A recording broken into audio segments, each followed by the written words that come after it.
Ladies and gentlemen, tonight we delve deep into the cavernous vaults of capitalism, where gold talks, paper whispers, and where the currency is power.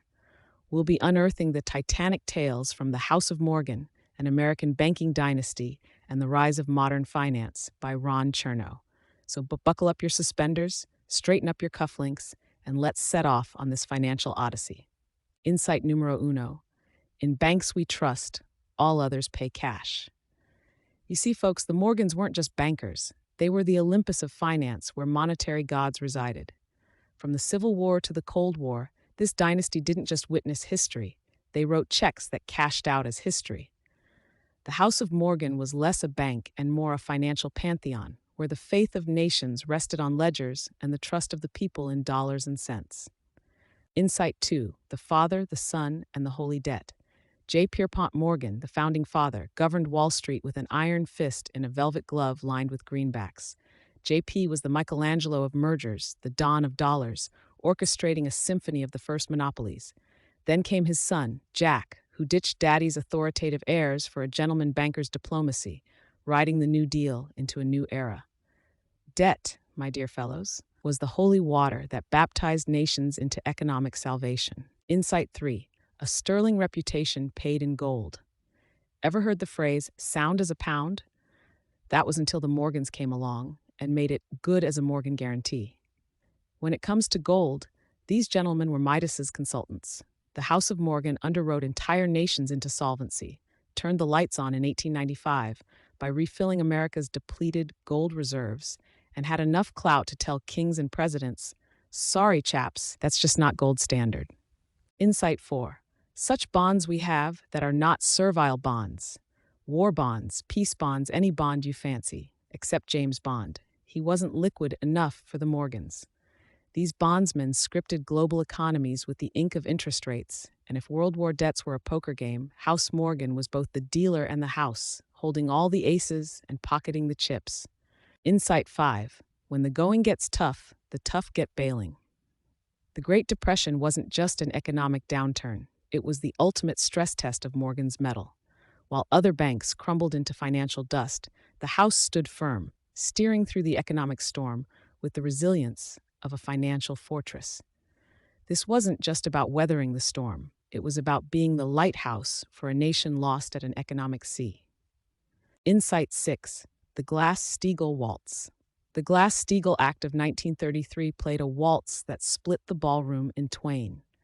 Commercial banking took one side, investment banking the other, and there was the House of Morgan, a treasury ball debutante forced into 2 dates for the night. J.P. Morgan & Co. kept the old money charm, while Morgan Stanley waltzed into the future with stocks in its pocket and securities on its mind. Insight 7. On the money, inflation, deflation, and stag.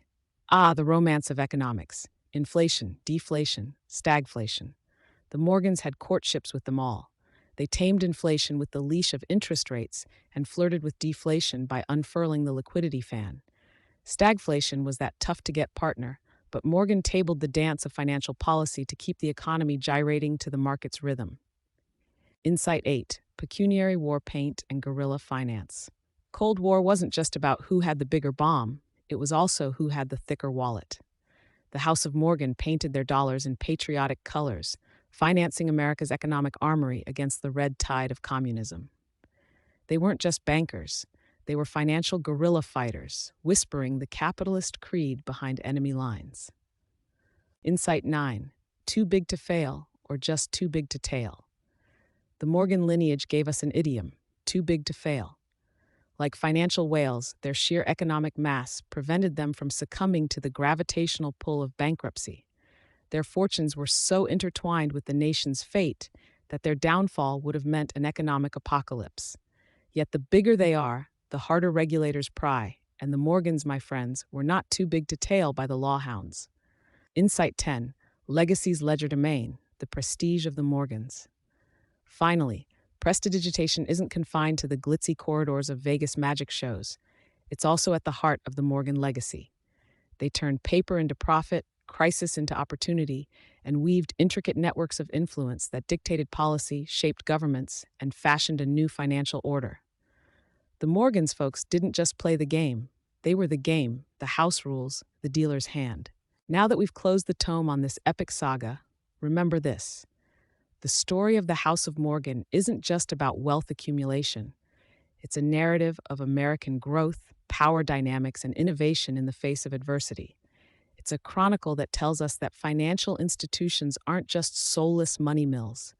They can be custodians of progress, architects of destiny, and sometimes, for better or worse, the very pillars upon which the fortunes of whole societies lean. So the next time you're passing by a grand old banking edifice, or even when you're counting your pennies for a rainy day, ponder on the tale of the House of Morgan.